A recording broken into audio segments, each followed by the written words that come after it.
Hola chicos, les traigo la resolución de un ejercicio de termodinámica de primer principio, particularmente es el cálculo del calor puesto en juego en un proceso.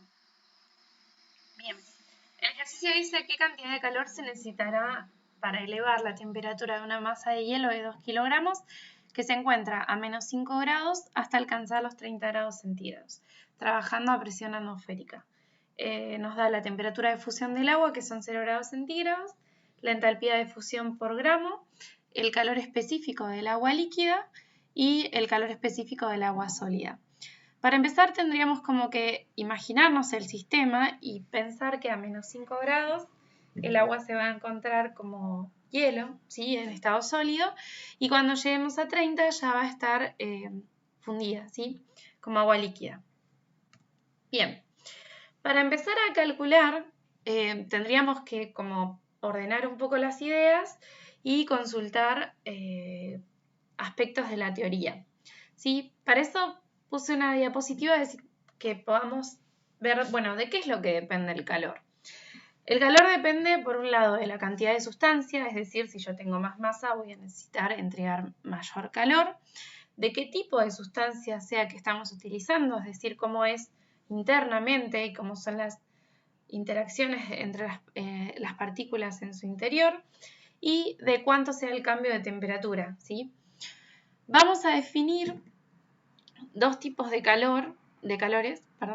El calor sensible, que es aquel que vamos a representar por esta ecuación, y está relacionado con los calores que se transfieren cuando no hay cambio de estado. Es decir, que el calor sensible lo vamos a calcular como la masa del objeto por el calor específico de esa sustancia que compone al objeto por el cambio de temperatura que experimenta esa sustancia durante el proceso. Cuando hay un cambio de estado, es decir, por ejemplo, una fusión, en ese caso no hay un delta T asociado como lo vemos acá. ¿Por qué? Porque como vieron en la teoría, cuando hay cambios de estado, toda la energía que se transfiere al sistema se utiliza para vencer las interacciones de las partículas que componen ese objeto material y entonces no hay una modificación en la temperatura. Por eso esta fórmula que nosotros habíamos definido antes para el calor sensible no nos sirve y necesitamos definir una nueva, ¿sí? Que es esta que se encuentra acá abajo. Para eso vemos que depende de la masa del objeto, es decir, cuánto sea lo que se esté calentando, y de la entalpía de ese cambio de estado. En este caso puede ser la fusión, pero puede ser una fusión, una evaporación o el cambio de estado que sea, ¿sí?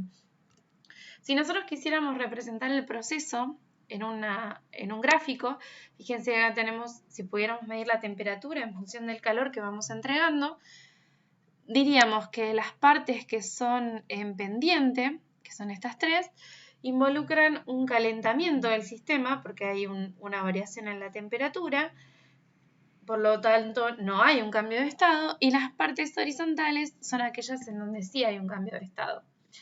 Como pueden ver, entonces vamos a utilizar la fórmula del calor sensible para las partes en pendiente y las partes horizontales la fórmula del calor latente. Este símbolo, bueno, ya lo definimos, va a ser la entalpía del cambio de estado. Y acá tenemos la C, que vamos a llamar el calor específico, y lo vamos a definir como la cantidad de calor necesaria para aumentar en 1 grado centígrado 1 gramo de esa sustancia. Es decir, si yo tengo que calentar 1 gramo de esa sustancia, ¿cuánto calor debería entregarle para que cambie su temperatura en 1 grado centígrado? ¿Para qué nos sirve este gráfico? Bueno, nosotros podemos imaginarnos lo que nos está planteando el ejercicio con este sistema.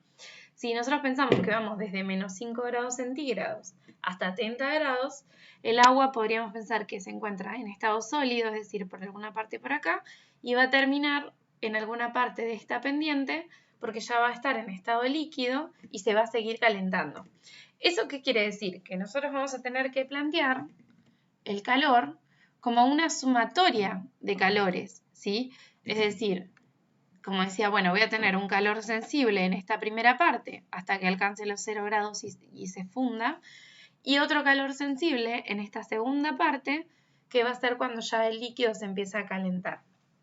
Bien, una vez que ya tenemos todo ordenado, podemos pensar en cómo usar los datos que me da el problema. Vamos a tener, dijimos entonces, un calor total, que es lo que me está preguntando el ejercicio, que va a ser la suma de un calor sensible inicial, un calor latente en el medio, que es cuando se funde, y un calor sensible al final. Para empezar, a nosotros nos dice que tenemos una masa de hielo de 2 kilogramos. Como todos los datos los tenemos expresados en función de gramos, yo les propongo que lo primero que nos conviene hacer es pasar los kilogramos a gramos, diciendo que 1 kilogramo son 1000 gramos, estos 2 kilogramos de hielo van a ser 2000 gramos. Entonces, para calcular el primer calor sensible, lo que tenemos que ver es, la masa ya la calculamos en gramos, que son 2000 gramos, ya lo podemos reemplazar. El calor específico del agua, y tenemos que ver cuál de los dos, porque fíjense que no es lo mismo el calor que le tengo que entregar si es líquida o si está en estado sólido. En este caso, como nosotros estamos entre menos 5 y 0 grados, todavía está en estado sólido. O sea que vamos a usar 0,5 calorías por grado centígrado. Y ahora el delta T va a ser la variación entre el estado final, que son los 0 grados centígrados, y el estado inicial, que son menos 5. O sea que va a ser 0 menos menos 5, nos termina quedando positivo.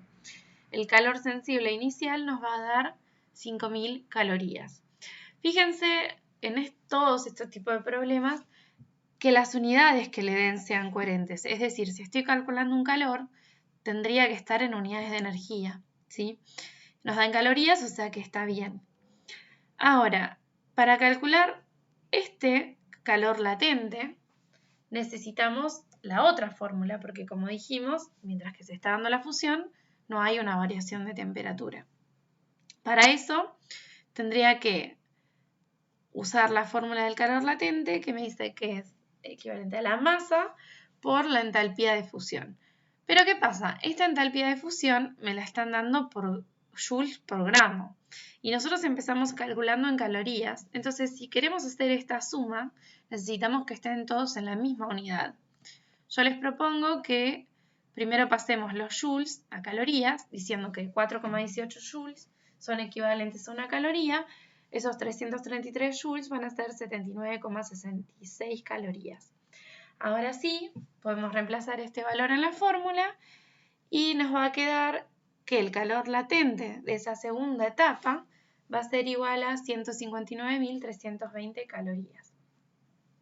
Y lo que nos quedaría es el último calor, que es el calor sensible de la segunda parte, y que va a ser esa pequeña pendiente que decíamos al principio en el gráfico, cuando varía desde 0 a 30 grados la temperatura.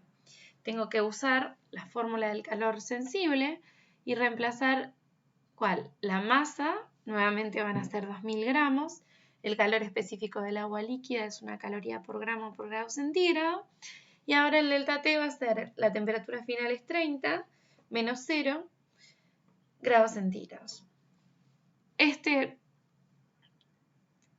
segundo calor sensible nos va a dar 60.000 calorías, y lo que ahora tenemos que hacer es recurrir a esta fórmula que va a ser la sumatoria de todos, y para estar seguros que está bien tenemos que ver que todos los procesos todas las pequeñas partes nos hayan dado en la misma unidad. Si hay alguno que no nos, o sea, en este caso nosotros ya lo cambiamos, pero si ustedes lo están haciendo y ven que no le quedan las mismas unidades, recuerden hacer el pasaje antes de intentar sumarlas, ¿sí?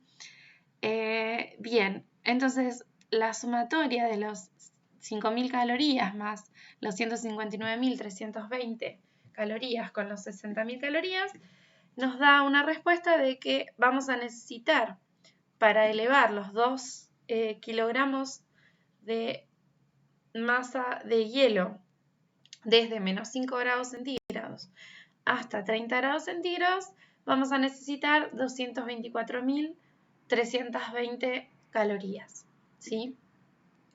Bueno, si tienen alguna consulta o alguna duda de este ejercicio o de otro, pueden consultar por el mail que está al inicio, o recuerden que en la cátedra tenemos consultas virtuales por Jitsi. Si quieren, pueden chequear en el aula virtual los horarios para cada consulta. Seguimos en contacto